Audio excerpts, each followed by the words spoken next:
voting for this candidate. If he puts it in the symbol of the candidate, then that one also can be understood. Oh, he is voting for this candidate.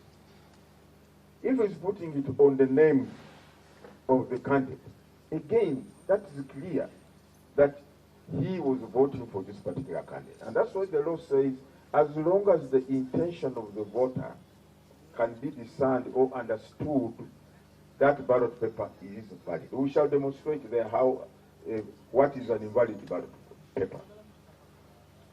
If the tick crosses from the box of candidate Aisha to candidate Karo, then in that case, the intention of the voter may not be understood. Did he mean to vote for Karo or Aisha? That one becomes invalid. Or if the thumbprint crosses the two boxes, again, it becomes difficult to understand whom he meant to give this vote. If the law says there are only two recognized marks in law, polling marks or voting marks. One, the tick or thumbprint. If you get your candidate and in that box you put yes, that's not allowed. No, that is not allowed. Or if you have ticked for your candidate in the right box, but then you put crosses for the others, that is wrong. Our man, our lady, those are not recognized marks of polling or voting. Those are not allowed. Just make one tick. Just make one tick or thumbprint on that ballot paper. Just one. Leave the rest. By putting the tick in the box of your candidate, you have demonstrated, I'm not voting for the others, I'm only voting for this person. You don't have to put a cross on the others. No, leave them. You don't have to. We have been made to understand there are some very unpatriotic Ugandans. Even the word unpatriotic is very kind. Well, what word should I use? That they are telling people, once you tick or you tick for the candidate of your choice, you cross the others. That's what I'm told they are saying. Really, those are enemies of democracy. We have heard that some people are telling voters, once you have ticked for your candidate, then the others will put a cross to show you are not voting for them. Please do not mislead the public. Do not mislead the public. The right thing to do is what the law prescribes. If the law, the makers of the law, had intended that once you have voted for a candidate, you put a cross on the others, they would have said so. But it's not in the law, and therefore we should avoid misleading people. Don't try to come back to vote a second time, because the machine will have already marked you that you have voted. If you try to come back a second time, you will be rejected, because you are not allowed to vote more than once.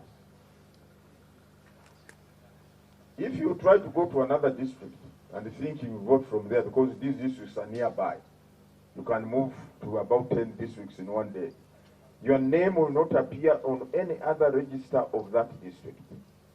Your name can only appear on the register of the district where your polling station is located, not anywhere else. So don't waste your time. For those, you remember we informed the nation. The Electoral Commission was giving out or issuing voter allocation slips. That process is supposed to go on until, I think, is it today or tomorrow? That's when it will be concluded. Want to appeal to all those who have not yet picked their voter allocation slips to do so that on Thursday, you know which specific polling station to go to without having to roam around all over the place. However, if you have your national ID you can also come with it, because the national ID has a barcode. Whether it is expired or not, just come with it. But even if you don't have the national ID, you don't have a voter location slip, as long as you know you are a registered voter at this polling station, you will come and tell the presiding officer, my name's Byabakama Mugenyi Simon. They will go to the manual register and open it to look for your name or your names. Although that takes some bit of time. Now, after you have been confirmed to be on the voters register, then they subject you to the biometric kit, the fingerprint or the facial, so that you can be issued with a ballot paper. I think, I would say, Julius, you said there is a flip chart where we can carry out some demo or some indicate some writings to show how a vote is rendered invalid and so on. Do we have a marker there or a pen? Why don't you bring it here in front of the camera?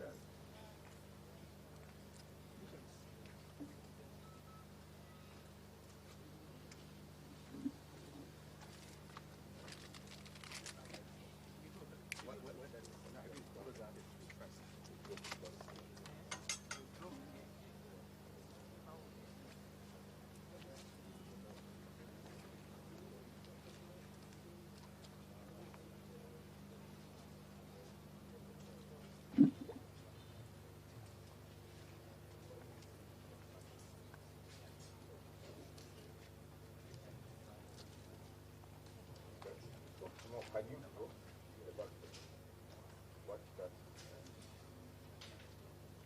What's the name?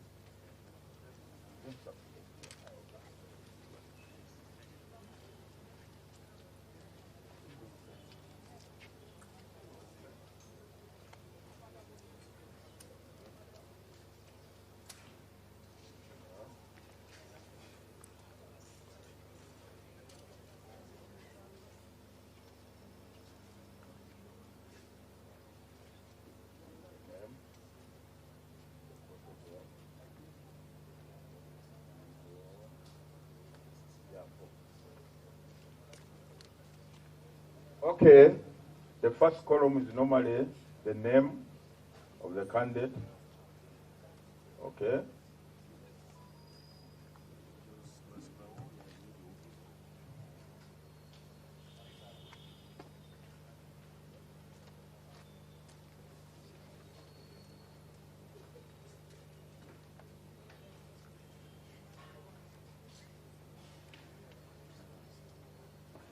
Then the photograph.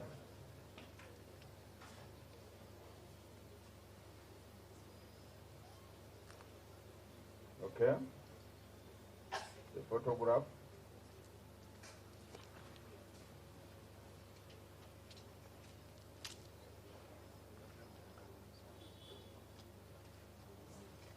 Photograph.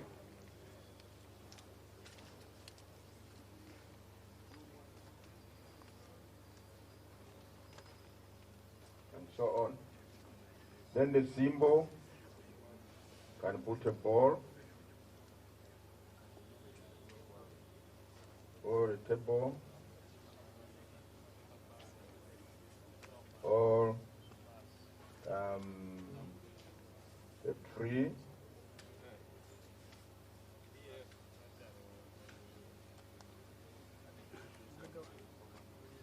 Okay.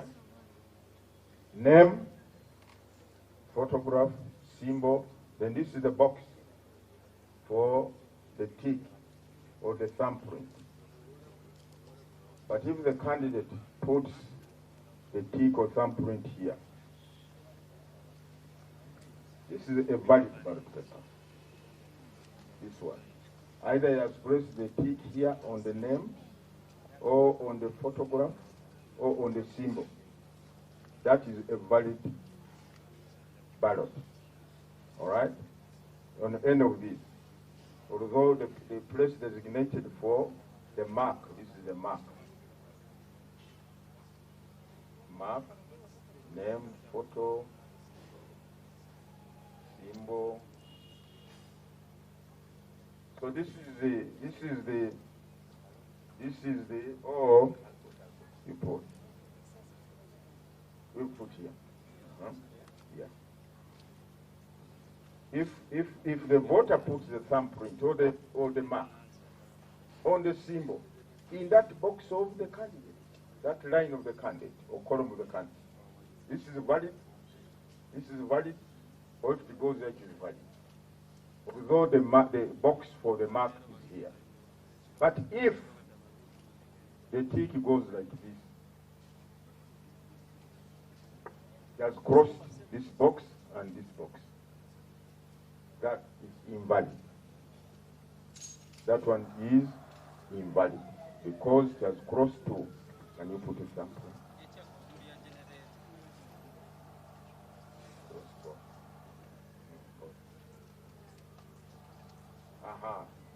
Now you see this thumbprint as well. It has crossed this box and this box. You cannot tell whom did this voter vote for. The thumbprint crosses both boxes. The tick crosses both boxes. So that one is invalid. But supposing the person puts the tick here, outside the box, the tick is there. Can you put a thumbprint?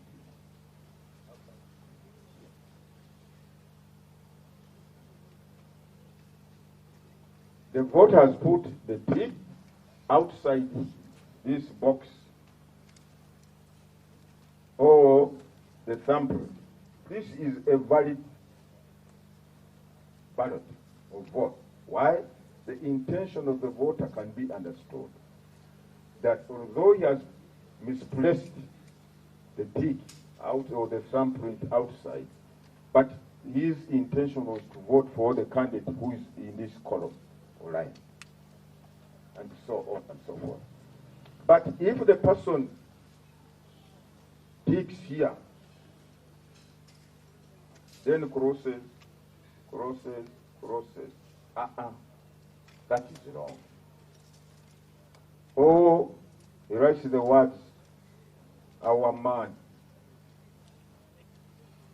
That is not a recognized symbol. There are two, either thumbprint or a tick. So I wanted the people to understand this. A tick on any of these areas, either on the name, on the photo, or on the symbol, is a valid vote. Even outside, here, you can still understand the intention of the vote. However, if the tick crosses two boxes, as it's here, no. The thumbprint that crosses two boxes, or that is in two boxes, no. That is invalid. I think that is very, very clear as far as what is invalid. So we have emphasized this to the presiding officers. They should not invalidate people's votes merely because the mark is not where it is supposed to be. I thought I should make that clear. Basebo ne banyabo twagala okubaaniriza abamawulire abazze, twagala kwebaza abannayuganda bonna abatambudde wamu n'akakiiko k'ebyokulonda mu nteekateeka y'okulonda kwa bonna. Tutuuse ku ssaawa esembayo naddala ebikwata ku campaigns. Olwaleero abeesimbawo ku bwa president, bwa member of parliament bwe bakomekereza campaign zaabwe. Rallies oba enkungaana zigenda kukoma ssaawa 12. N'abalinayo programu za radio oba TV olweggulo oba ssaawa z'ekiro abasobola okugenda mu maaso mpaka saa 6 z'ekiro. Nyina okutandika olunaku lw'enkya teri campaign zonna zikkirizibwa wadde okuyisa ebivulo mu makubo nga muyimba oba bayimba ennyimba ez'obuwagizi eri candidate yenna. Eyo ebalwanga campaign ate kiba kimenya mateeka. ku lunaku lw'okulonda tusaba bonna abeewandiisa nga balonda mugende mu bifo ebironderwamu ba polling stations era olwaleero tugenda obalaga station nga bwebeera abantu bange ba staff bamaze okutegeka wano naye amateeka gagamba nti polling station eyo erina okuteekebwa ng'egendera emitendera naddala ekikwata ku space erina okubeera wakati w'ebifo by'enjawulo. Ekifo kisookerwako y'emeeza eriko akozesa kuuma oba biometric kit akakakasa omulonzi ate meeze ne kubeerako presiding officer oba akulira polling station eyo ng'alina ballot papers ng'alina na register. Kati omulonzi wamala okukakasibwa kuuma nga bamuwadde akapapula agenda ku emmeeza y'okubiri. Okusinziira mu mateeka emmeeza erina okubeera mita 15 okuva ku mmeeza esookerwako 15 meters. Ku mmeeza eyo kuli beseni eyo mubeeramu ekalaamu oba peeni n'akagundi ka bwino inkpad. Kati omulonzi bw'ateera akatiiki oba oba ekinkumu ku ballot ng'alonda candidate w'ayagala. Bw'amaliriza ekkola ekyo amateeka gagamba walina kubeerawo emmeeza y'okusatu. Emmeeza y'okusatu erina kubeera mita 10 okuva ku mmeeza y'okubiri. Kati ku mmeeza y'okusatu eyo kwe kubeera ballot box eryenjeru we bateeka ballot paper. Bw'avaawo omulonzi ate n'agenda ku mmeeza y'okuna olina kubeera nayo mita 10. Webayo omuntu alina kalaamu n'ateeka ku njala oba ku kinkumu okukakasa nti gwe wamaze okulonda. Kiwola okugamba tugamba nti bwe tugamba nti tugoberere emitendera egyo nga bwe yalambika mu mateeka nga tuobservinga oba tugondera spaces ezo ojja kwesanga polling station tezirina nebifo ebimala bulungi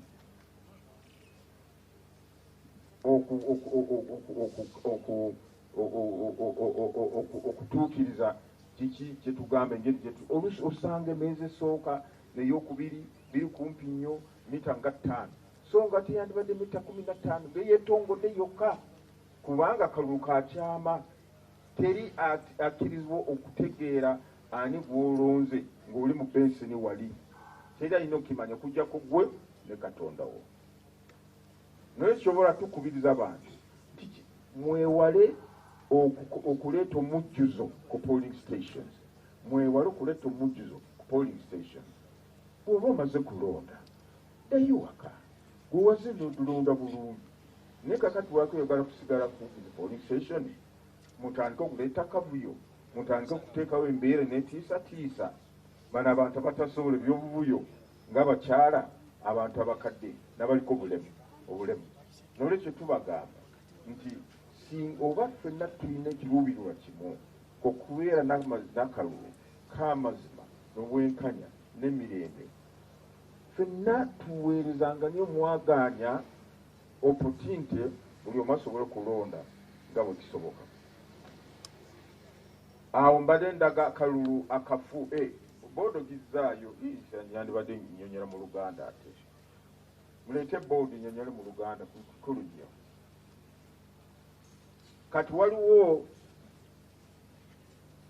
ensonga abantu bangi gye beegoddeko ekwata ku kalulu akafu n'akalamu. Wanga tukizudde nti obululu obwo oluusi obufu businga n'obululu omuntu bwafunye n'osanga candidate afunyeyo obululu 30,000 naye ne bagamba nti obufu bubadde 40 era waliwo yagambye nti butera kukwata ekifo kyokusatu iba nange ekyo kyenyamiza nnyo.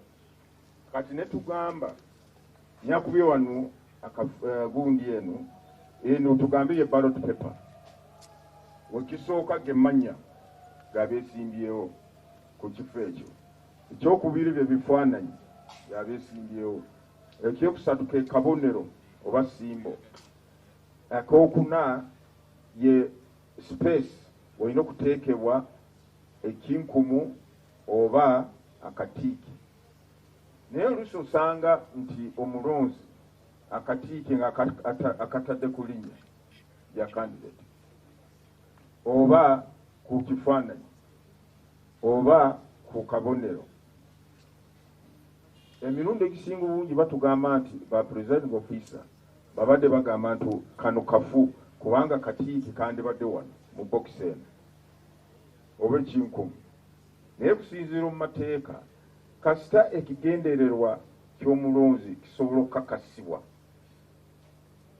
yadde akamaakata oba ekinkumu takitadde mu kabokisi kali kana kalulusi kafu kalamu nnyo, oba atadde ku kinkumu amene ekinkumu akitaddemu ku linnya oba kifaananyi oba kabonero ako kalamu. Naye wano kyovola kati tutadde wano ekinkumu wano kano kalamu nakano kalamu. Naye bw'ateekako ekinkumu nga kiri mu bokisi ya candidate gundi ne bokisi ya gundi, ako kati kaba kafu kubanga tusobola kutegeera abadde alonda mwami Opiyo oba abadde alonda mwami Waswa, kubanga ekinkumu kiri mu bokisi ya Waswa na Opiyo. Oba wabakozeseza katiiki oba peeri n'akola katiiki bwe kati ne kava wa Waswa ne kayingira Opiyo, kati awo si tosobola kumanya abadde alonda Opiyo oba Waswa, kati kanako kafu. Oba oluusi osanga nti kano ebweru ava mu bokisi buno bwonna naye n'asala okuteeka katiiki ebweru saidi eno tugambe oba saidi eno, ayinza akateeka saidi eno n'agamba ze katadde eyo, kubanga obutubeefu ababeera mu minutes bw'oba item oba gimaze tusobola tutera okutiikinga wano ku saidi eno eyo item ewedde. Bw'abanga akatiika akatadde wano naye kali mu layini yennyini ya candidate kano kalamu, etteeka ligamba osobola okukakasa kiki ani wabadde alonda oba bw'alonze. The intention of the voter must be understood or ascertained. Kakati wano naye binga bwe ngambye ekinkumu ekiyingira mu bokisi bubi kafu, akatiika ayingira mu bokisi bubi kafu. Naye kakati ekyokulabirako ekirala, omaze kuteeka ku katiiki oba ekinkumu mu bokisi naye awalala bakandisi n'oteekako ka x oba oyonoona kaluluko, obumaaka buli obu ekinkumu oba katiiki, ebintu bikulu. Njagala ensonga eno bannayuganda bagitegeere bulungi nti buleme kufa baleme kugamba nti bufu. Kyova oluusi abantu bano babeera polling station babeera bangi nga beetooloola ekifo kyonna. Presiding officer oluwanika akalulu kati bwe balaba nti kubanga tebayigirizibwa balala bano abatali polling station bagamba nti kafu lwa nsonga nti kaliwa katiiki akatadde ku linnya. Kati olwokuba nti bangi nnyo bawoganira waggulu kafu bane bateekamu n'enduulu walalala kafu. Kati ne presiding officer n'awalirizibwa okukola ki akalulu kagamba nti kafu so nga tesi kafu. Naye kyetwagala ebintu bino tugondera mateeka kubanga amateeka gagamba nti kasita ekigendererwa ky'omulonzi kisobola okukakasibwa okutegeererwa akalulu kasigala kali kalamu. Ensonga endala, amateeka tegakkiriza okugenda ng'oyambadde ekyambalo ekiriko ekifaananyi kya kandidate wo oba ebigambo ebimusuuta oba ekofiira yekibiina kyo oba ekyambalo kyonna kyerangi yekibiina kyo. Ebyo byonna bikomekerezebwa olwaleero bwe bikoma. Bw'oba ogenda ku polling station tambula ogende ng'oyambadde engoye za bulijjo. Bwe tuba tugenda mu makanisa n'omuzigiti tugenda twambadde ebyambalo by'ebibiina ndaba twambala engoye zaffe za bulijjo. Olwekyo tubagamba nti ku lunaku lw'okulonda bw'ogenda ng'oyambadde ekyambalo kyonna ekiraga obuwagizi bwa kandidate wo, tebajja kukkiriza mu polling station, bajja kugamba genda osawuke oyambale bulungi olyoke odde olonde. Ensonga endala ya ebipapula ebyatimbibwa ku polling station, ebyatimbibwa polling station, ebyo nabyo bigenda kutimbulwako, kubanga polling station teteekwa kubeerako ebipapula by'abakandidates bonna ababadde abeesimbyewo. Ekyokulirira abalonzi, oluusi waliwo abantu abayimirira mu makubo oba mu mabbali ne batandika kuwa abalonzi ssente. Okugulira abalonzi oba obawa ssente kimenya mateeka, era omuntu yenna n'asangibwa nga kikola kumpi ne polling station oba awantu wonna agenda kukwatibwa agulweko omusango. Okutiisatiisa abantu nga bagenda kulonda, kubanga omanyi ono tawagira kandidate wange n'otandika omutiisatiisa, ssebo nnyabo oyinza kwesanga we tunaamalira okulangirira ebivudde mu kulonda gwe ng'opookya mukomera, kubanga ogwo musango okutiisatiisa abantu. Oba obazibye ogenda kulonda, kubanga batugamba nti waliwo bagenda ne beekolamu omulimo bwe balaba nti bano tubamanyi bano tebawagira kandidate waffe ne mutandika obatiisatiisa. That is wrong. You are not supposed to prevent a citizen from exercising his constitutional right. Tokkirizibwa okugaana oba okukugira omuntu yenna Munnayuganda ogenda kukozesa obuyinza walina mu ssemateeka. Waliwo abakandidates betugjeemu kusinziira ku misango gye tubadde tuwulira, naye ng'okuba nti ebiseera bye twasala nti tebasaana kubeera ku ballot paper, nga twamaze okuba ballot paper, kati ballot paper weziri oba eziriwo webali ku ballot, naye mu mateeka tibakyali ki candidate, ate tusobola kuddamu okuba ballot paper endala. Kati ekyo tujja kuba tuteeka notice okutegeeza ku polling stations nga tutegeeza balonzi nti mukyala Babirye, candidate Babirye twamusazizaamu takyali candidate, naye okuba nti akyali ku ballot naye temumuwa kalulu, kubanga bw'okamuwa kaba kafu. Era tujja kuba tutegeeza naba presiding officers be bananga bakwasa office gundi voter oba mulonzi akalulu bagenda omulabula nti oyo candidate avuddemu. So tujja kuba tutegeeza abantu polling stations nti candidate oyo tasaana kuweebwa kalulu. Ate waliwo abavuddemu nabo bagamba nti ze nvuddemu lwa nsonga ezitali zimu kikkirizibwa mu mateeka. Oyinza kuba wasunsulwamu n'ensaawa n'etuuka n'ogamba nti ze sikyayagala kubeera candidate bivuddemu, kasi ogendera okugoberera amateeka nga bwe gagamba engeri gyonna okuvaamu. Abo nabo nga bakyali ku ballot paper tujja kuba tutegeeza aba voters ku polling station the candidate gundi yavuddemu takyali ku kalulu, mu kalulu kano temuwa kalulu, bwemuwa kalulu kaba kafudde.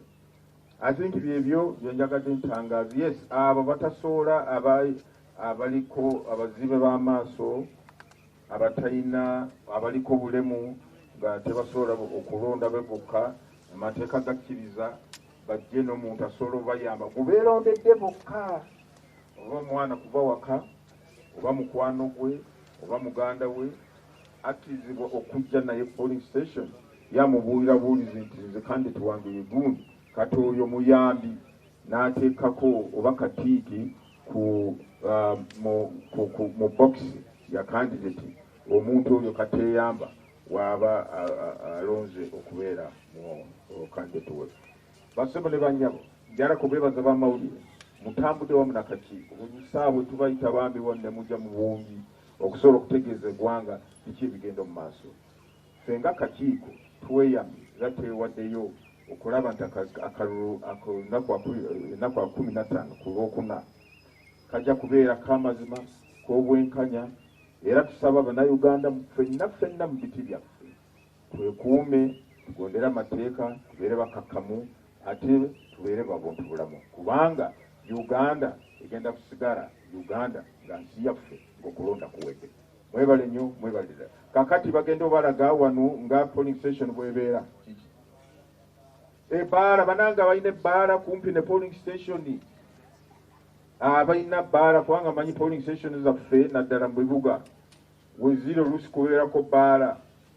Tokkirizibwa okutunda ekyokunywa kyonna, si soda kirala. N'ebino ebifuula obwongo ebifuula obwongo bw'abantu ne bujjamu ebirowoozo bitakwatagana bulungi. Tubasaba temugulawo bbaala okutunda omwenge. Okay, tekikkirizibwa, sooka oggalewo. Bwebanga bbaalayo eri kumpi na polling station nga mita 10 giggalewo, tukusaba giggalewo. Mwebale nnyo, mwebaliriza. What is next on the polling station?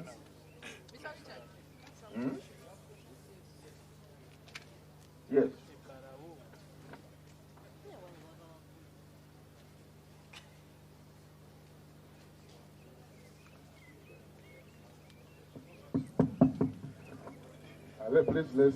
Let's keep it simple. You mentioned your name and stick to only one question. Thank you so much. My name is Grace Seginia from South Media. Mr. Byabakama, there is a pending issue. There was a communication which came from UCC, which it barred all media houses from reporting results for the polling stations. We are aware there are journalists that have been accredited to do this exercise. They are saying that it's supposed to be you only to declare these results. I'm telling you this is going to make our work so hard, because there are even penalties that have been set to all media houses. Actually, the chairperson said that he's ready to battle with us in court. Have you had any arrangement or talked to them, or you have instructed them to issue such instructions to media houses that we are supposed to get from you?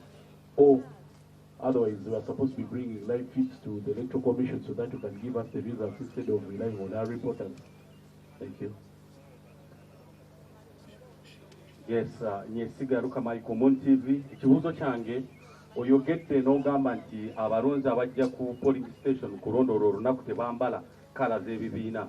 By kala z'ebibiina otegeeza ki? Kubanga kigenda ne ekiwandiiseeko ku t-shirt oba kala, because bw'ogamba kala agenda kubanga ayambadde red, yellow oba green, bajja kumussaayo.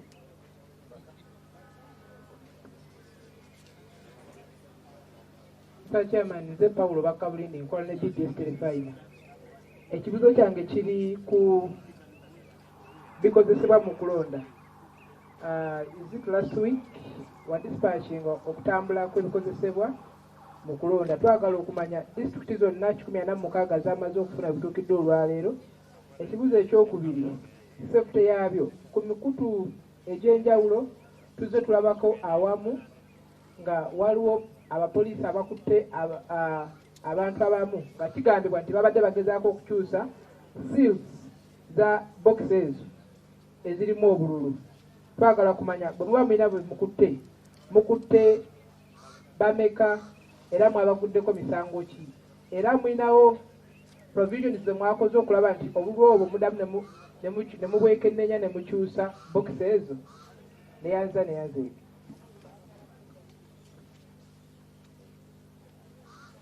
Thank you, Chair. My name is Leonard Kamgisha from Parrot Media.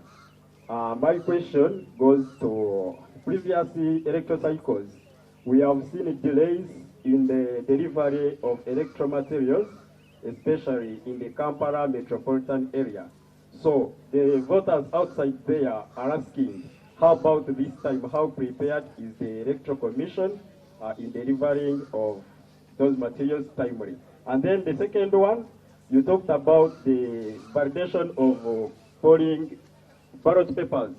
if a voter correctly ticks his or her candidate of choice, but on top or on the footer of the ballot paper or at the back page, right there, free political prisoners, what happens to such a ballot paper? Thank you. Mr. Chairman, Jimmy reminds my name from the Uganda Radio Network. Mine is about the disqualified candidates.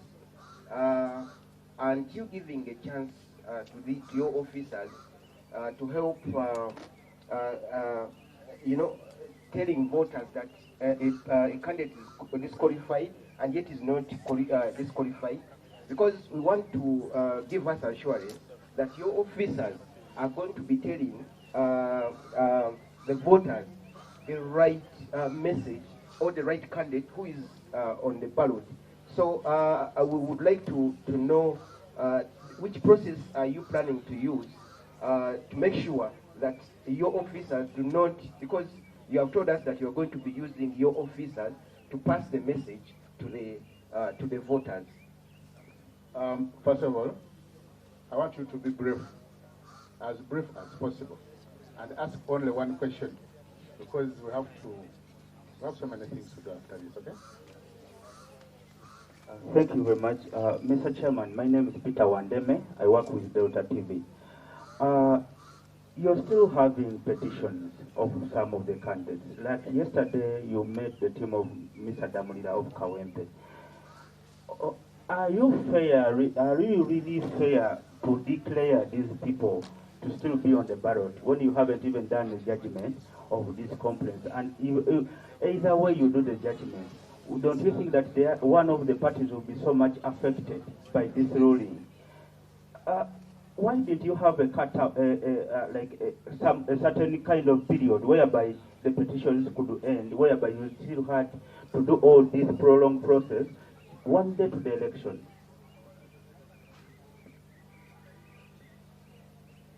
Thank you, Mr. Chairman. My name is Najita Aida. I work with Success Radio. Please throw more light on what time should voting start and under what circumstances should voting be extended. Thank you. Thank you so much. I'm Sawya Namwanje. I work with Bukedde newspaper, Bukedde Friend.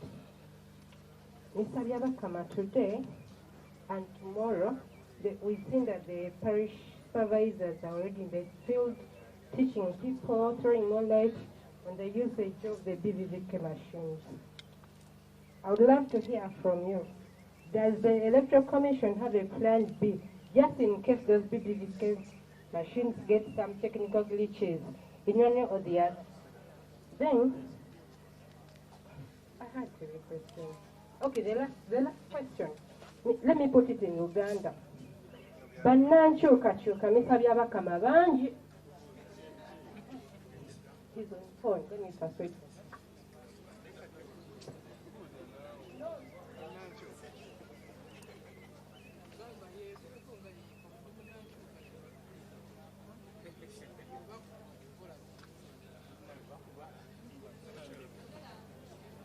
Okay. Bannankyukakyuka be bantumye mbuuze kino kibuuzo. Bannankyukakyuka bangi abayayanira enkyukakyuka mu ggwanga lino.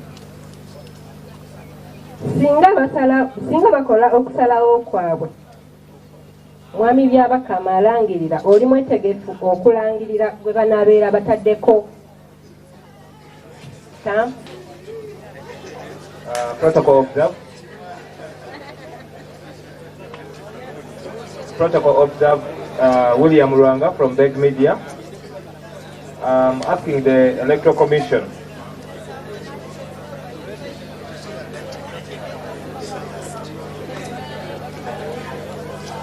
Yes, protocol observed. William Rwanga from Beg Media. I'm asking the Electoral Commission, who will be, especially Justice Byabakama, which security organization is going to be in charge of security at our polling station, countrywide. Thank you so much.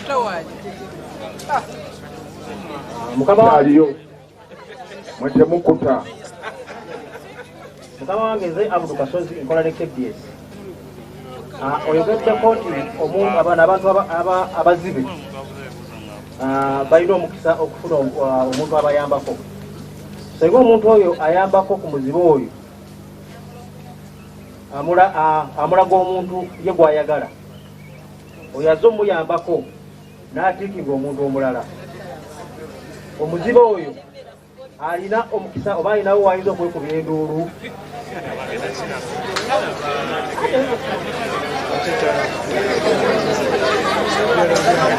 Good morning, Mr. Chairman. Amanya nze omugabi Birega Hamid Waso nkola n'ekitongole ekya Pala FM. Ekibuzo kyange Chairman kiri nti let us listen. That is the last question, and let us listen so that we can hear each other. Mr. Chairman, amanya nze Birega Hamid Waso nkola n'ekitongole ekya Pala FM. Obadde otulaga wali engeri y'okubanga omulonzi akiikingamu akalulu kali. Singa omulonzi avaayo, an example n'akyusinga erinnya lya Waswa, n'atiikinga ku Waswa, n'atiikinga ekifaananyi kya Waswa, n'atiikinga ne Kasimbo, ne wali box wawuuna akalulu ako kasigala kalamu oba kaba kafu. Thank you. You can take just that one, that is the very last one. Chairman, we have two main candidates in this race. Who are you? Abubakar Mwong is my name. Abubakar Mwong is my name. Which media house? CGTN. We have two main candidates, Yoweri Kaguta Museveni, His Excellency, incumbent, and the main opposition candidate, Robert Kyagulanyi Ssentamu. Voters, people in Uganda, don't believe that you are confident enough to announce Kyagulanyi if he wins. Can you assure the public that the commission is strong enough and confident enough to announce any other win apart from President Museveni? Thank you so much. Assure the nation, please. Lord Chair.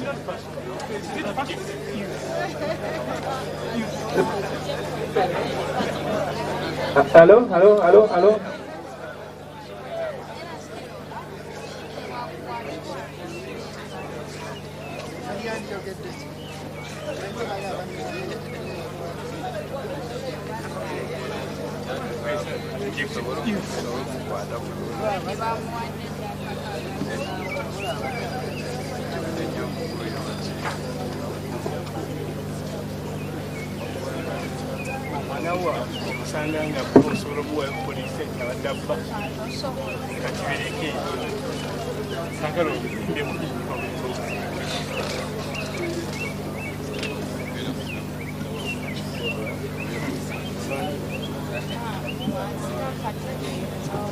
Okay, let me begin with the last question.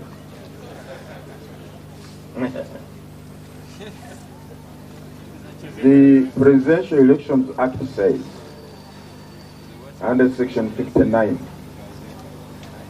the Commission shall ascertain, publish, and declare in writing under its seal the results of the presidential election within 48 hours from the close of polling. Very simple. You know, these lawyers at times have words which at times you wonder where they get them. If the lawyers would have told you that question is a redundant question. Because the moment you have elections, the law requires that within 48 hours, you must declare the results of the election. That's what that section says. So that question, in my view, is not very relevant. Whether you like it or not, you must declare the results of the elections. And in so declaring the results of the elections, you must also declare who has scored the highest number of votes, and therefore if that person has got over 51% of the votes declared, then that person is the winner. Very simple. So that is question really redundant. Now, the other thing is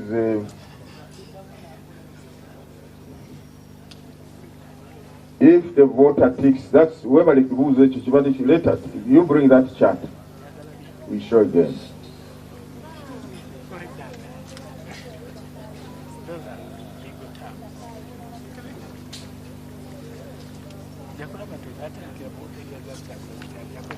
If the voter says, ono candidate ono wange mumatira, this is my real candidate, and to prove this is the person I support, even one tick is not enough. Kamuere dala, ensi yone kikakase.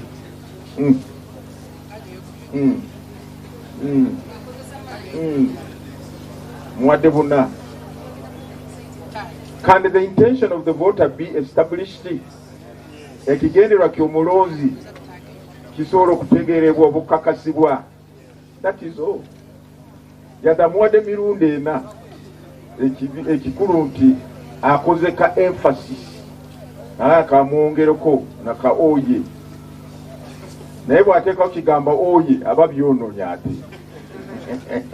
Naye bw'aba tiiki ku linnya n'awa tiiki kifaananyi, n'aweza tiiki ku simbo oba kabonero, n'aweza ne tiiki mu box. Ekigendererwa ekikulu kiki? Ekigendererwa the intention of the voter ebe ekakasiddwa nti yes, kiba kiwedde. Ako si kafu kalamu. Move the flip chart. Then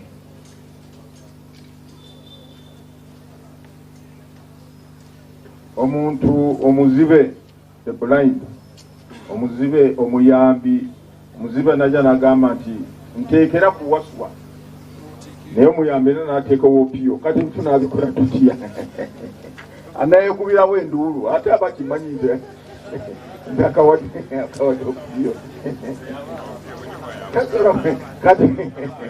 Kati omanyi akalulu kaliwe kamala kuyingira mu bokisi muli, kanjagala okutangaaza ki omala kuteeka akalulu kali mu bokisi dala anyerabidde tekibadde kigenderwa kyange opiyo omuwa akalulu mbadde nkawawaswa oba otakyasobola okukajjayo kayingidde dda nga kati esente bwe tugenda mu masinzizo buli edabu nga tukyali bato ensinga ekyali kyateredde ekibbo kyali kigule ng'ebenseni ng'omusuula mu busuuzi, naye kati ensi yakyuka, egundi akabbo k'omu masinzizo oteekamu emitwalo 5 ng'ogamba mbadde njagala kubuna ku kyenji zagensedde omutekyazijjayo. So nolwekyo naye amateeka gagamba, njagala kutangaaza ki omulonzi ng'akyali mu benseni wali ayinza kukola ensobi, oba ayinza kusanga nti bw'abadde atiikinga ombutanwa akatiiki ne kagenda wa mu bokisi yakandidate gundi ne gundi naga nkoze ensobi. Amateeka gamukkiriza akalula ku kukazaayo wa presiding officer n'amugamba nkoze ensobi ku kalulu kano njagala mumpa akalala. Amateeka gakkiriza presiding officer kali kamuggyako n'amuwa kalala n'agenda n'alola, kubanga bate tanakola ki tanakateekamu, era akalulu ako tekagenda kubalibwa, nako kalina engeri bakalambikamu ne balaga nti guno bululu bwabadde spoiled, voota yabwonoonye oba yakoonoonye n'akakomyawo. Naye kamala kuyingira mu bokisi muli tosobola kuddayo ate wa presiding officer ng'omugamba kali nyakoze ensobi naye nenkateekamu njagala ompa kalala, ekyo tekiikirizibwa.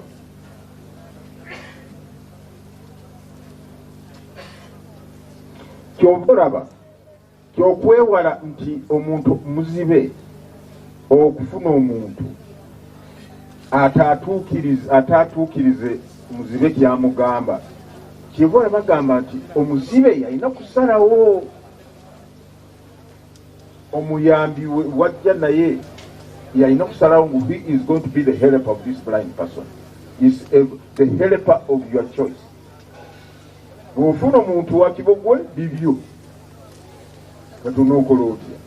but it's your choice.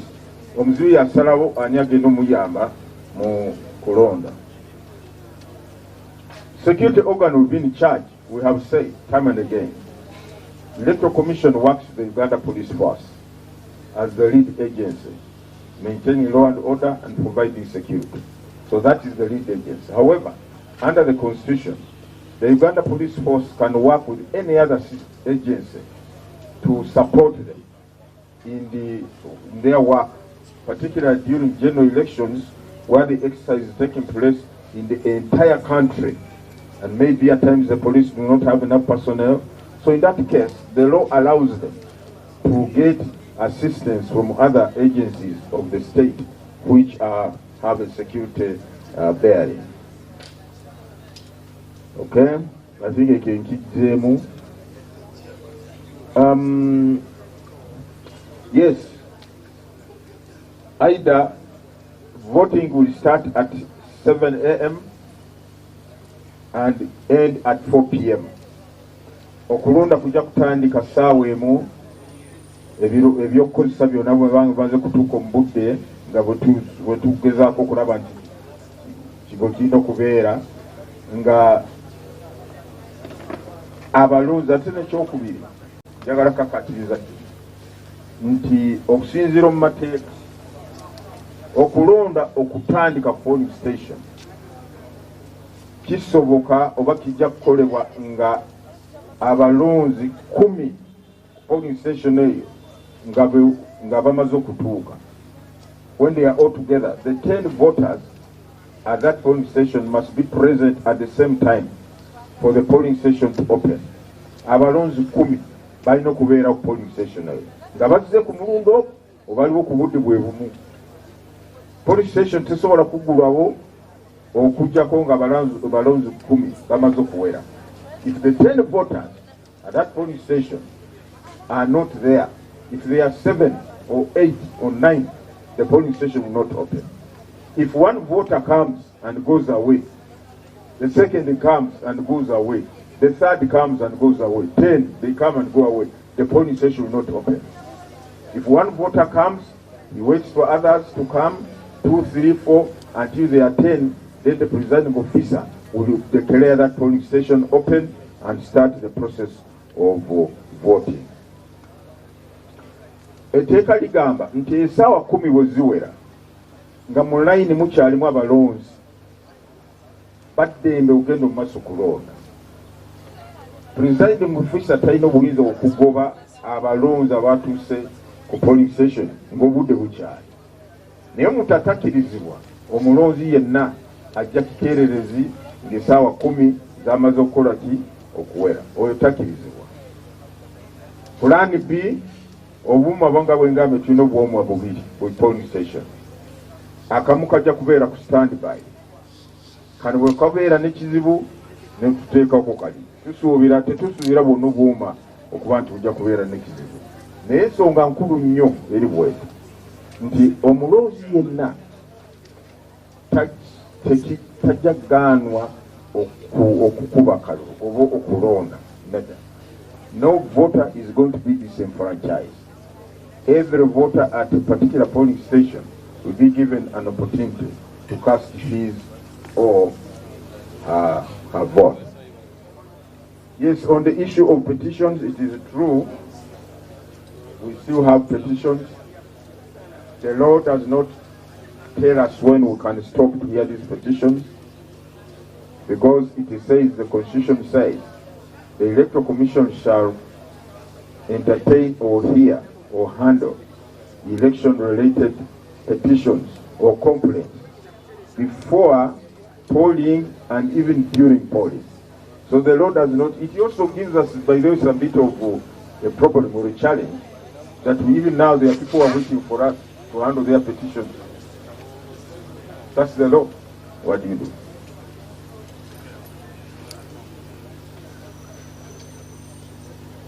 Yes, obubaka obwabo bonna abatusazizaamu oba bavudde mu lwokaano nti ba presiding officers bayinza okuwa amawulire amakyamu. Nedda ssebo, tulina presiding officers, tulina ba sub-county supervisors, tulina ba parish supervisors, tulina ba returning officers, tulina ba assistant district returning officers. Tugenda kulaba nti obubaka obutuufu bwe bugenda okutegeezebwa eri abalonzi, era yenna anaaweereza obubaka obukyamu ng'ali presiding officer agenda kukolebwako mu mateeka.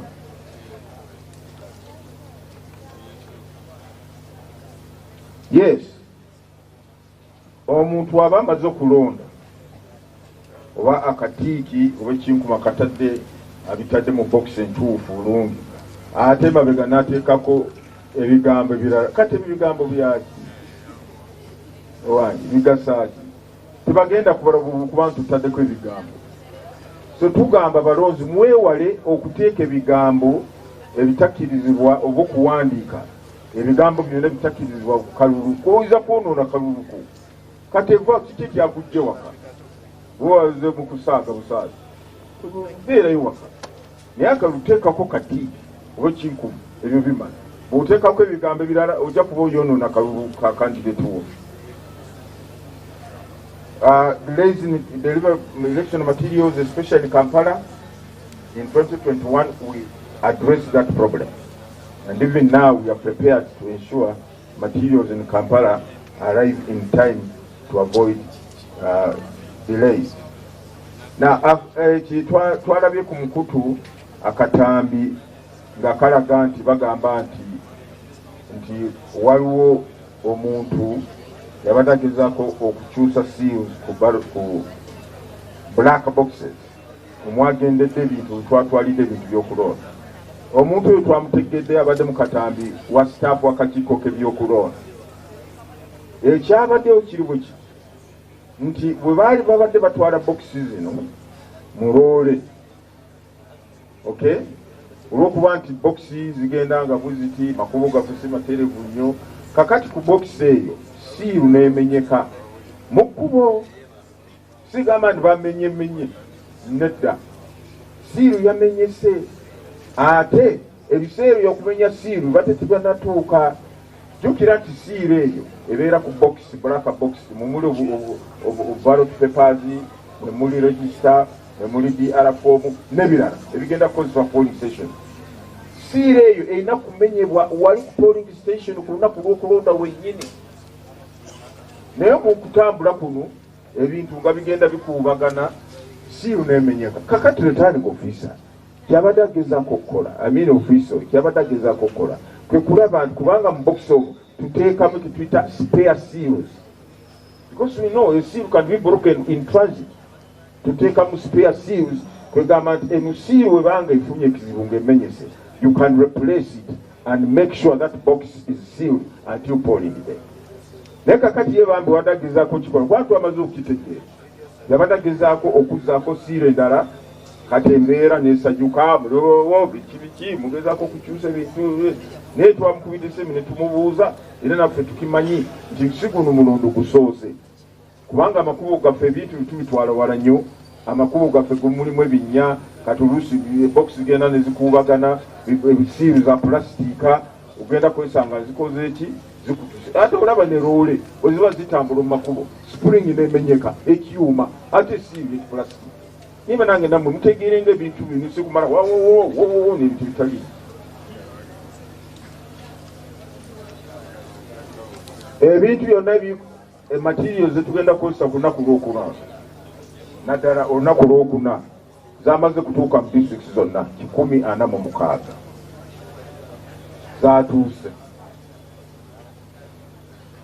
zatuuse. Era enkya ku ssaawa nga n'olunaku lw'enkya ku lwokuna ssaawa nga 9 ez'ekiro bajja kutandika, era ba agents ba presidential candidates na political parties twamaze obategeeza beteeketeeke okujja okulaba ebintu ebingeri bagenda obijja we twabitadde maofiisi gaffe we tubikuumidde nga tubiteeka ku motoka ezigenda obitambuza obitwala ku polling stations. Tubasaba bajje babeerewo so that they witness how these things are being loaded. But we have distributed these materials.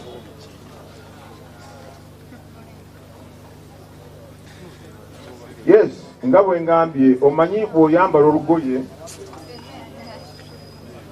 oluko erangi lw'ekibiina kyo ku lunaku lw'okulonda, ate ng'ekitebe kyo ekibiina kyo ky'obufuzi nga kirina candidate, of course kiba kitegeeza nti olaga obuwagizi eri candidate akutte bendera ekibiina. Kiba amateeka gagamba nti ebyambalo ebyo mubireke awaka, mwambale ebyambalo bya bulijjo, si bino biriko erangi y'ekibiina, kakofiira k'ekibiina, and so on and so forth. UCC njagala okutangaza kintu kimu bassebo ne bannyabo. The power, the authority to announce or declare election results lies with the Electoral Commission. Obuyinza bwaweebwa akakiiko k'ebyokulonda okulangirira n'okutegeeza abantu biki ebivudde mu kulonda. Si muntu yenna, si kitongole ky'amawulire, naye bwe tugamba nti ebitwakafunako bwe biti, kati bwe ab'amawulire musobola obitangaza mugamba nti okusinziira ku kakiiko k'ebyokulonda ebyakafuluma bwe biti, ebyakave Karamoja bwe biti, nga mulangirira. Naye bwe n'oteeka wali NTV n'eteekawo gundi senta n'erangirira NPS, UBC, kati awo tuwulira ani tuleka ani ayogera ekituufu. So mulindire mpaka akakiiko by'okulonda bwe kanaabategeeza biki bifunye ebivudde mu kulonda. Kyeba ndowooza UCC yagamba temuteekako mikutu ne mugamba nti gwe mugenda okulangirira, kubanga bonna olangirira bitatuukiridde ate nga akakiiko nikereeterera gwebyo katono obinyonyola otyeraba. So that's why we say leave the issue of announcing, declaring the results to the Electoral Commission. You can relay or report what the Commission has released to the country. I think that is all. Basabanyabo mwebale nnyo, mwebalire ddala, Mukama bakuume, tujja kuba tukyalabagana kubanga tukyatambuza olugendo mpaka ennaku 15 ne 17. Thank you very much. Kakati basebe ne bannyabo polling station ngiguddewo, abalonzi mwenna musobola okujja. Kana kaboksi. The presiding officer Arua. Listen, this is the presiding officer and his team. They are now in charge of this polling station. You can see the box in which the materials come are this type. This is a black box in which the materials for polling all the country. Every polling station is going to receive a black box like this one on 15th. This is the one carrying the materials. Okay? This is the box carrying the ballot papers, the register, the cordoning tapes, the aprons, the extra seals. Now that lady, you know, she was holding seals like this, not so? The Mamulabi put a seals, where is it? Oyabade Mukatami. Yazichim. Zinu. Where is it? Kateri yamenyese. Abana genda kutula kemu agize kwano okisetu kwegamba wana genda gitwalira police station da kuliko si so bino byebibeera mu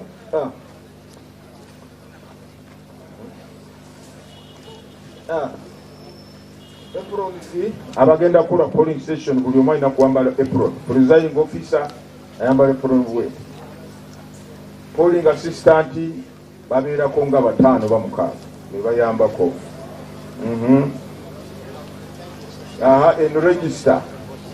Enregister beeramu ekitutalina muno kubanga kino kyakulaga bulazi demonstration. I think obuluwe buli. I have the ballot paper za kugezesa bugezesa si ziri zennyini ziza kugezesa temutya.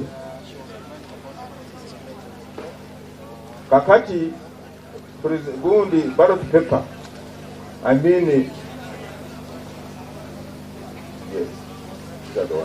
kakati twagambye nti ennaku 15 bagenda kulonda president naba member of parliament wabakyala ate n'omulala wa constituency.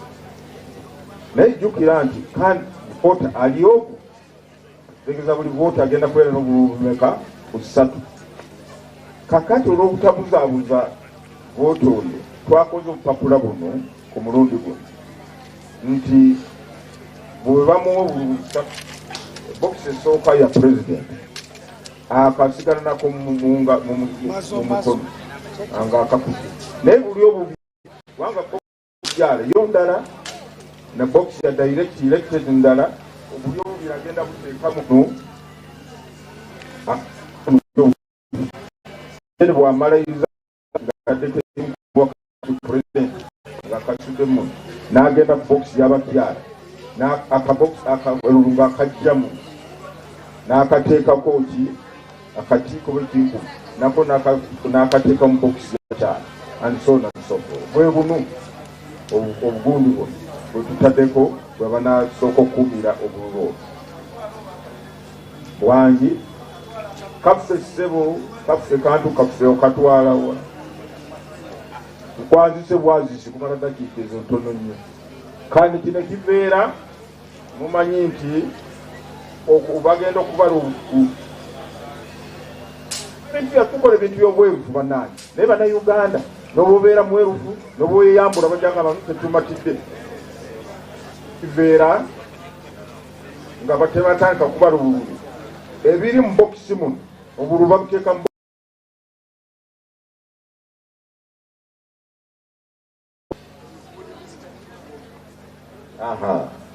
kati jjukira nti ng'okulonda tekunatandika basooka bokisi mulabyemu kintu mu ngwate muli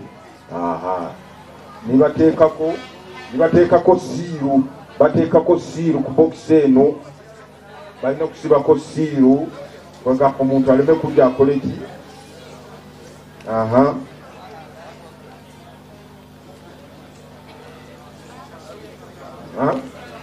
zibako bbiri oba bbiri oba ssatu wano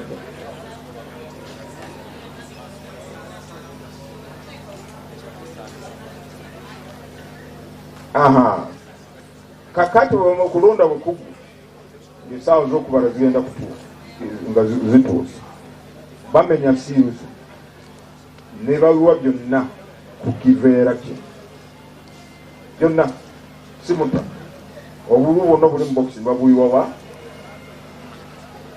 ne bwa mp mumbeera ne babuyiwa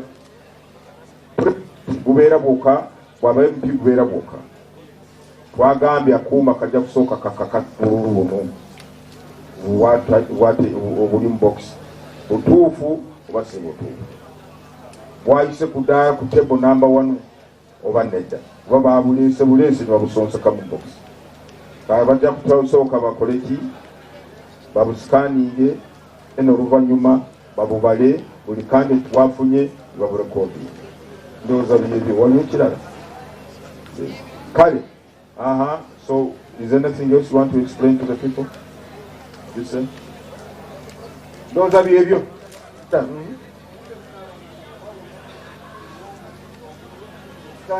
tulabanga obudde obugenda kuba obungi ate nga ogambye nti etteeka bali lwa mukaaga teekedde obeera nga tegedde omukulembeze omupya soboka tujja kugezaako kyoba olaba kunaku gwa 10 tusigazizeyo akadde nga obudde bukyali tusobole okubala obululu buno bwonna era nobuyisa okutuuma bino byakalimagezi kyoba olaba nga oluusi obudde bwe butukwata tubeerako n'ettaala ya sola ettaala ya sola ebeera ku amba obudde bwe buta netusobola okukozesa ettaala nebyonna nga bisobola okutambula bulungi tujja kugezaako ekisoboka kulaba nti tubitambuza mu budde bwennyini Thank you very much. God bless you. See you later. Thank you very much, Lord Chairperson, for the messages and explanations. Now, let us clear here so that voters come, and I hand over to, we are going to do a sample of a process of voting, and we are going to go straight to that process, starting from voters. We have some voters here on a sample, a mock register, for purposes of a proper demonstration, including seeing how the machine verifies the voter and how the machine verifies ballot papers.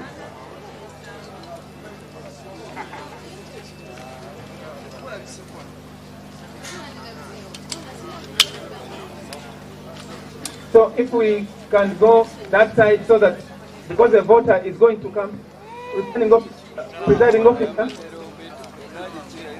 take charge of your polling station.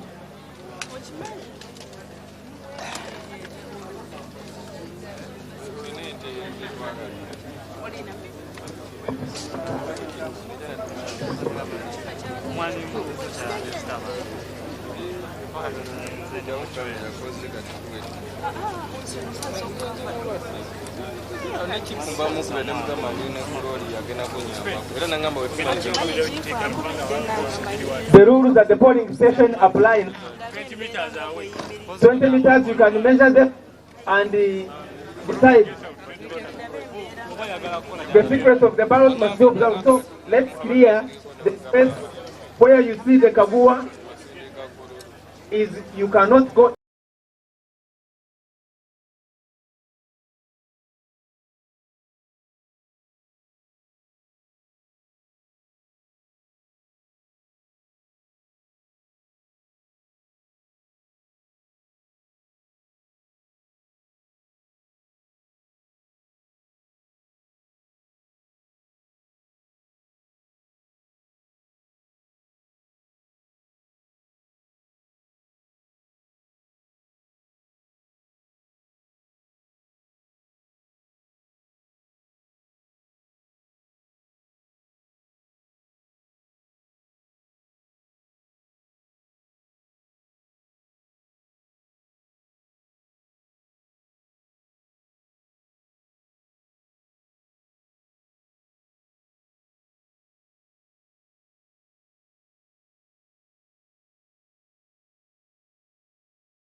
we are going to assign the witnesses, those who are overseeing whether everything that was brought to the polling station is right and correct.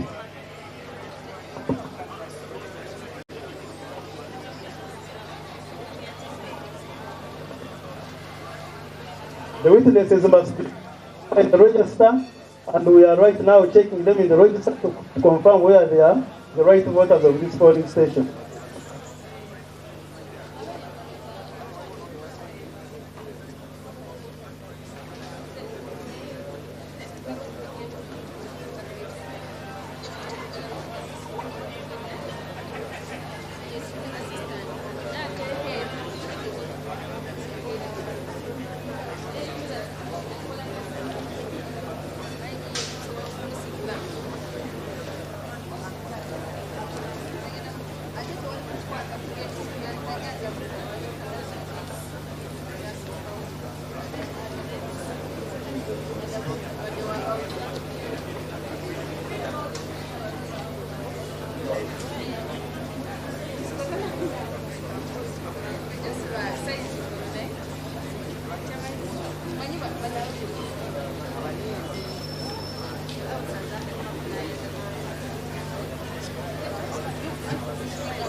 They've now finished authenticating the second witness.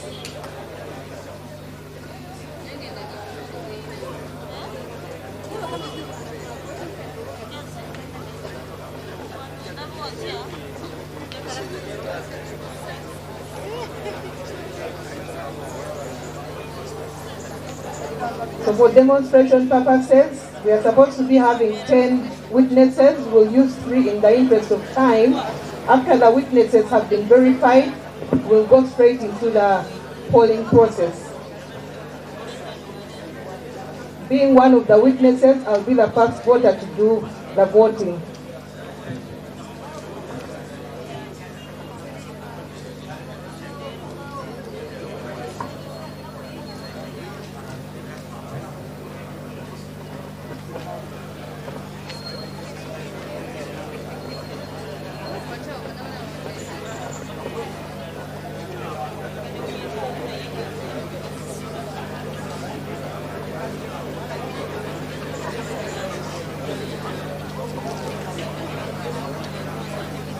So after scanning and verifying the voter, they'll go ahead and scan the 3 ballots and then hand them over to the voter.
So the verification is going to go continuously for the whole day since we started voting until the last voter, like they said, in the line by 4 p.m. for the person who's in line, and the constable is standing behind them at 4 p.m.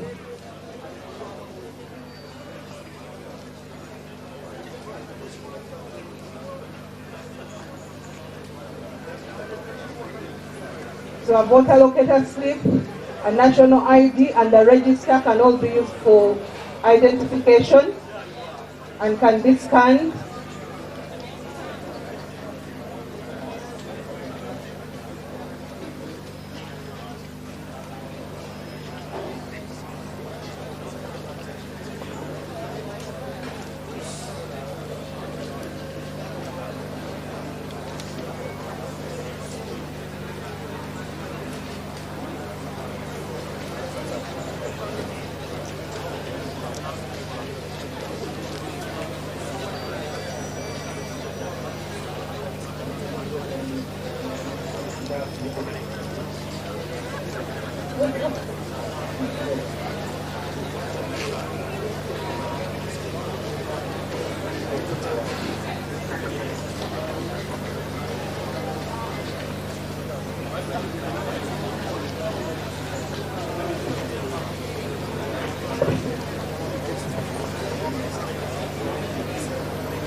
So we have a voter who has come and doesn't have a voter locator slip and national ID, so they are going to check for him in the register and then scan the register before doing the biometrics.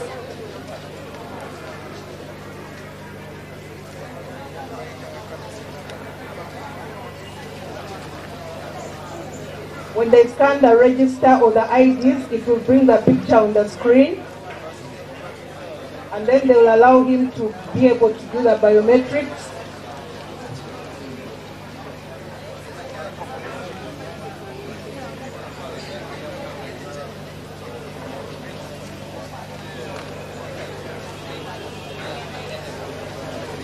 The biometrics also were okay, so he's going to be allowed to vote.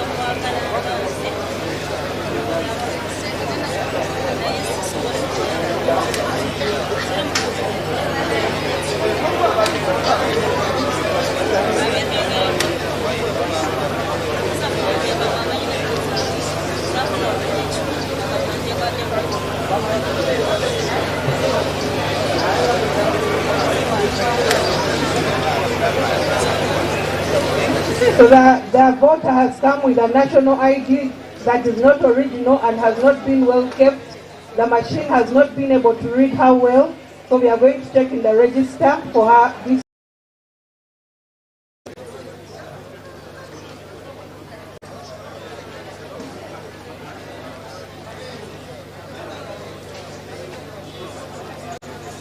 They've been able to identify her on the register, so they'll go ahead and do the biometrics.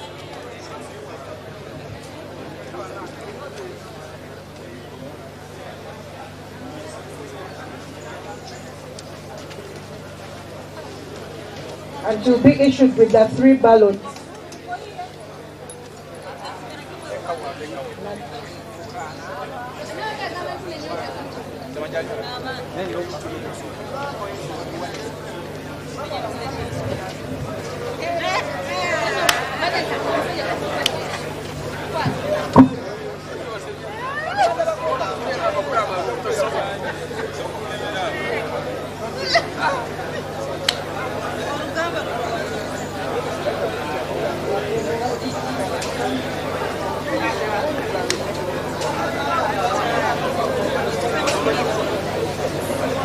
So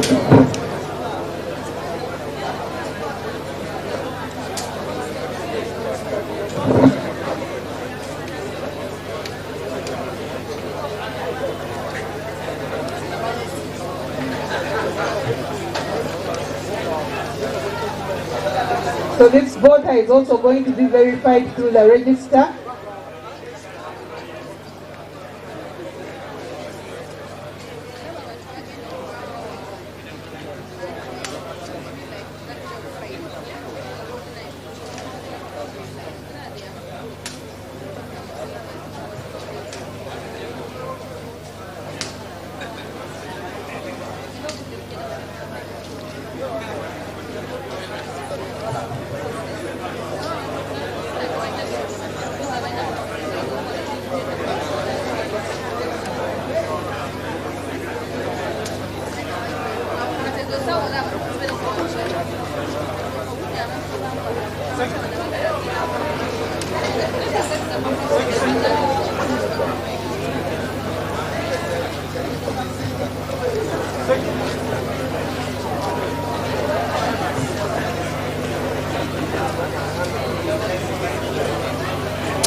So the voter came to the wrong polling station, they checked the ID and is not in, and the machine will say, voter does not vote in this place. If they are supposed to be voting within the district, then it will direct them to the polling station where they are supposed to be casting their vote.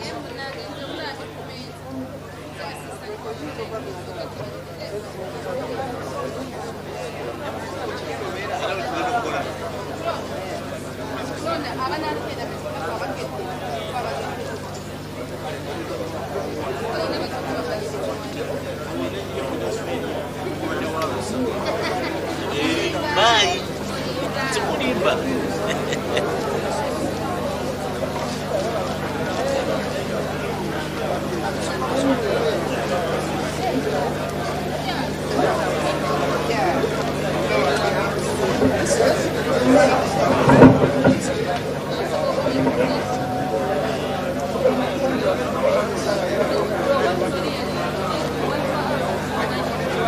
They are trying the biometrics of the current voter to be able to issue the ballots. The fingers have to be clean so that they can be read by the fingerprint scanner.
So we have 2 voters left in the line and a few others that have come after 4.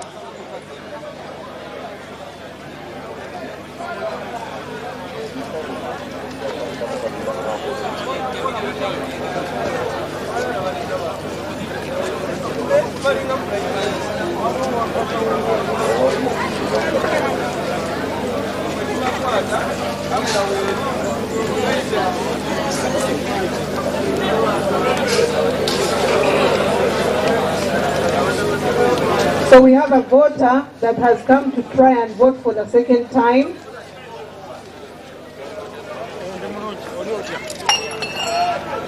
Banange, mubadde ki bana ba primary mwe? Mwe bana ba primary mubadde ki?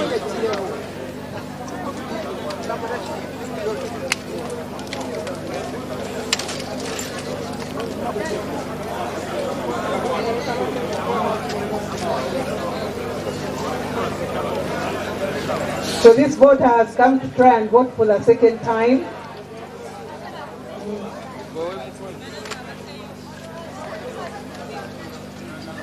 When they scan her ID, it will show that she's already voted and it's rejected, so the constable will come and take her away.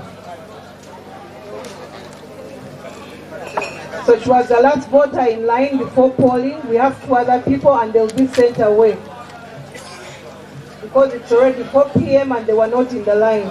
So we'll get into the post-ballot verification, which is the scanning of the ballots before they are actually counted, to show that they have gone through the machine at the beginning from this polling station, and then will be the ones that will be counted. So they lay the polythene down and bring the boxes for verification.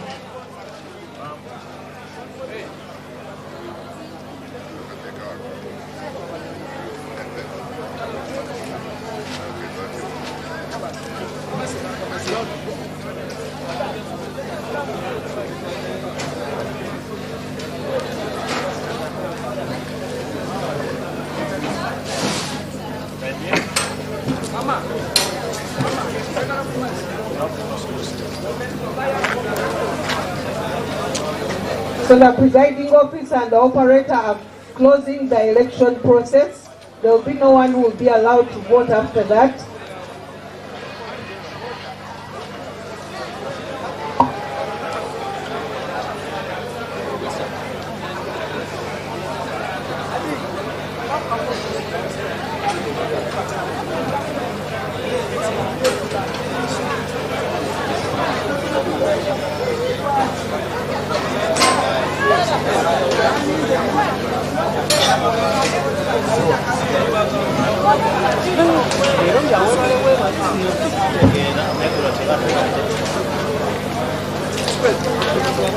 They still have to do the identification and do the biometric verification.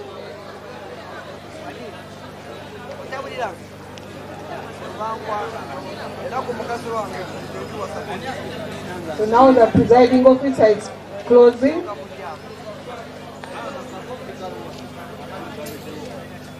We are closing polling so that we don't continue with the polling after this. So now we are ready for post-ballot verification. Each of the ballots that was cast in the box is going to be scanned. We are going to see how fast it is, just like the verification of the voters was. Every ballot is out of the box.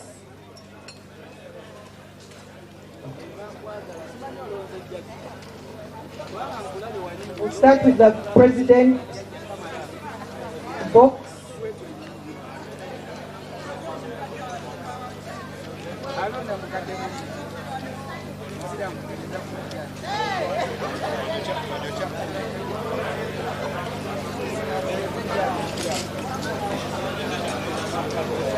So the ones that are verified and are okay for voting will be given to one polling assistant. The others will be given to another, so that we differentiate the ones that will be counted and the ones that were unverified, the ones rejected by the machine. And then The process continues for all the boxes, so we are starting with the president.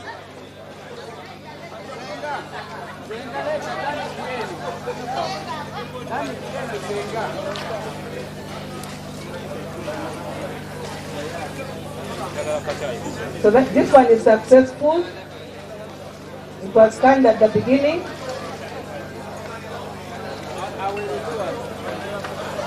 Successful. Successful. Successful. Successful. Successful. Rejected, that means that ballot was stuffed in and it was not part of the ones that was stuffed at, was scanned at the beginning. So it's put this side and it won't be counted.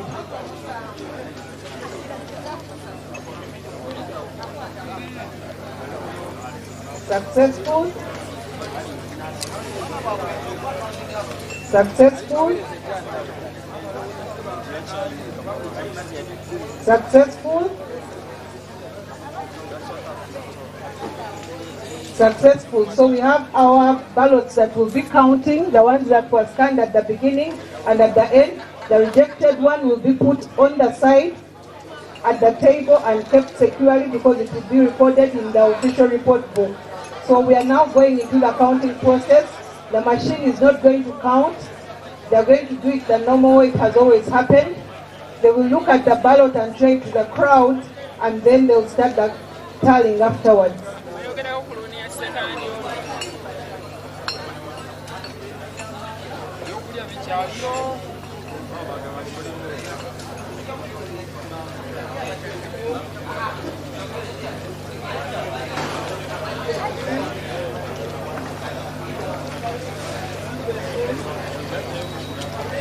So they classify them according to their candidates and validity.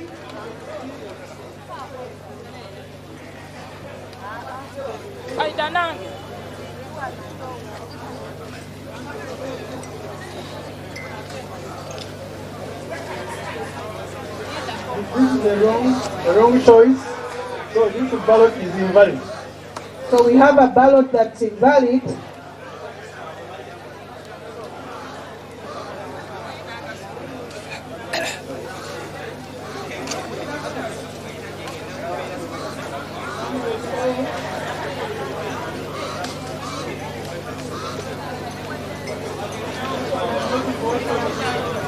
No, this one made no choice. It's invalid.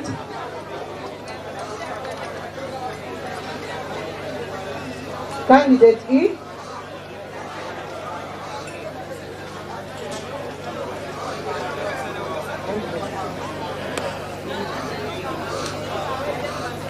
Let's see.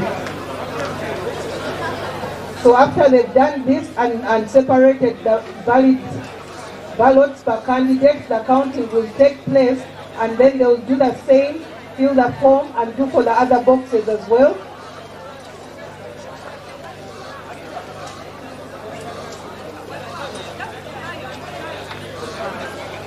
They are bundled per candidate, and then the declaration of results form is filled.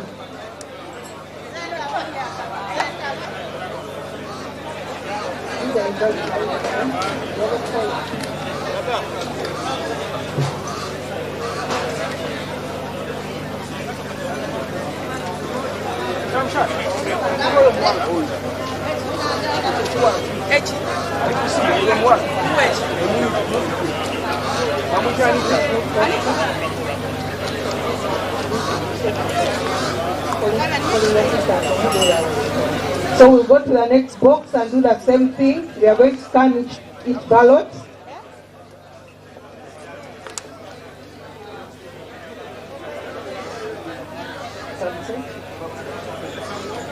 Success.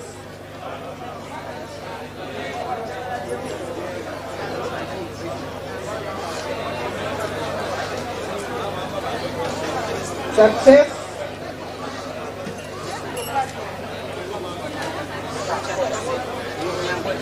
So the successful ones are going the other side. This has been rejected because it was not scanned at the beginning.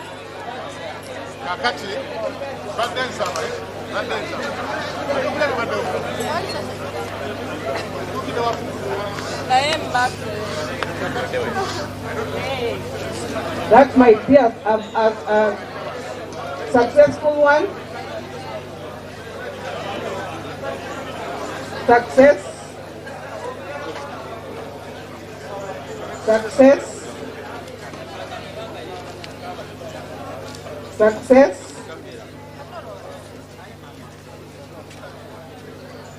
Success.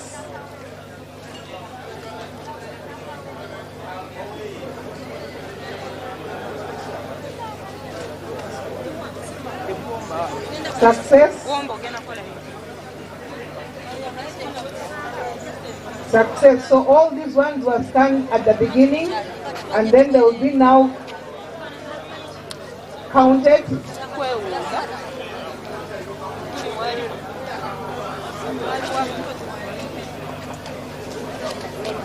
Candidate B valid. Candidate B valid. Candidate A valid. Candidate B valid. Candidate A valid. Candidate C valid. Candidate A valid. Candidate E valid. This one did not make any choice. So the person didn't make a choice, which makes it an invalid ballot. It's also classified alone, and then we go into the counting process per candidate and then fill the DR form.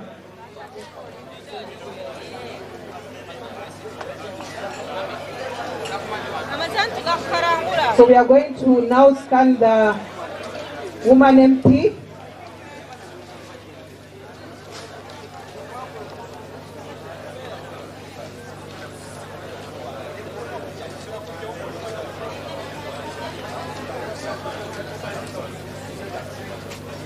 So we start the scanning.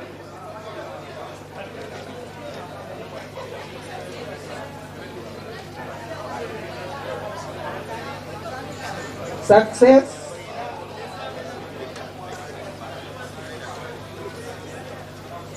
Success. Rejected, that means it was not scanned at the beginning and it's unverified. We'll put it aside and we'll fill the form.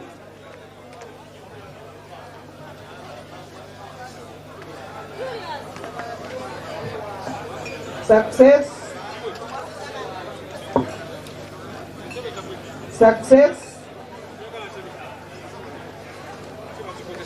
Rejected, that means it wasn't scanned at the beginning.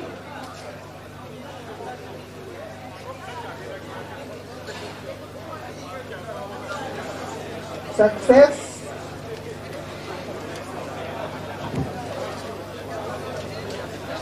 Rejected, that means it's a stacked ballot, it was not scanned.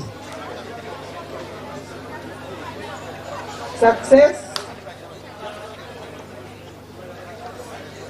Success. Success. Success. Success. Success. Now we are going into our manual counting per candidate. Candidate B valid.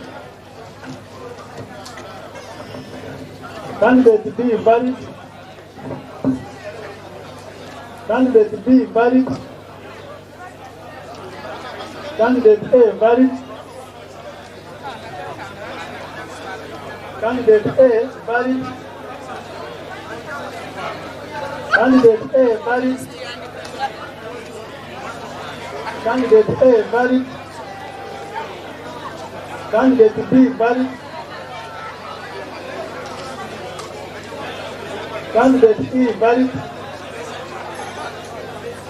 This one did not make a choice, so this is the invalid vote.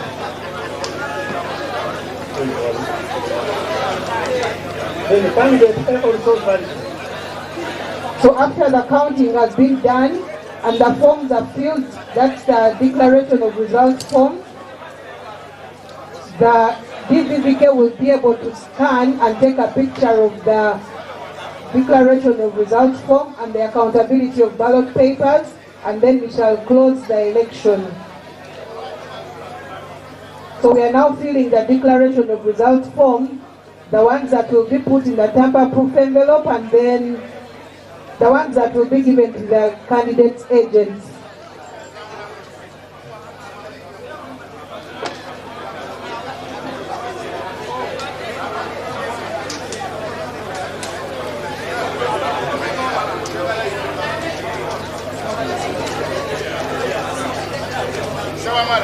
So when the declaration of results forms are filled, they are scanned, that's for the president, the MP and woman MP, and then a picture is taken and stored on the machine.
So they finished scanning and taking a picture of the declaration of results form and the accountability of ballot papers. We are going to close the election by authentication of the BVVK operator and the presiding officer.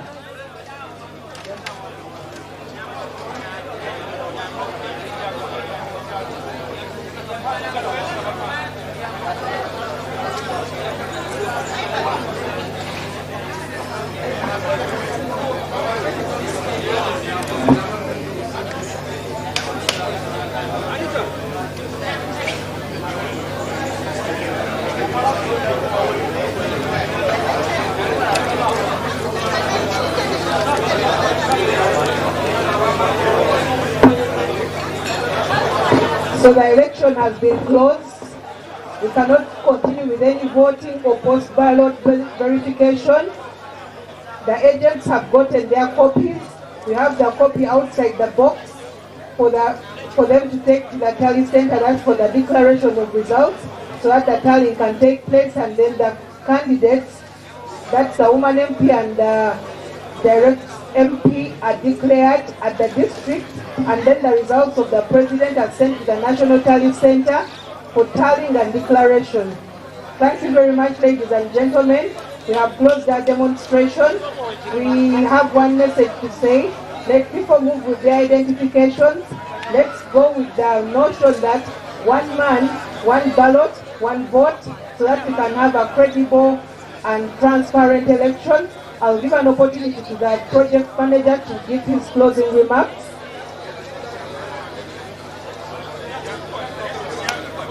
Thank you, Tim, for that demo. Yes.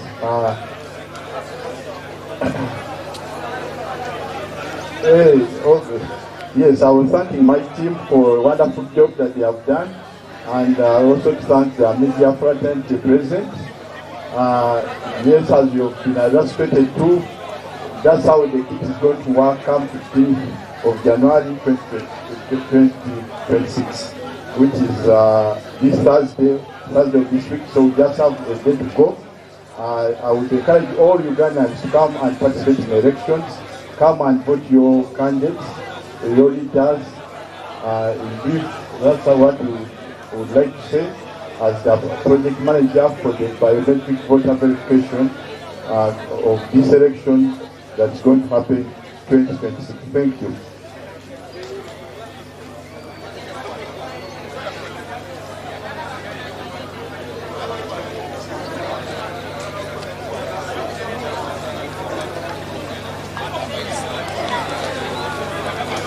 Uganda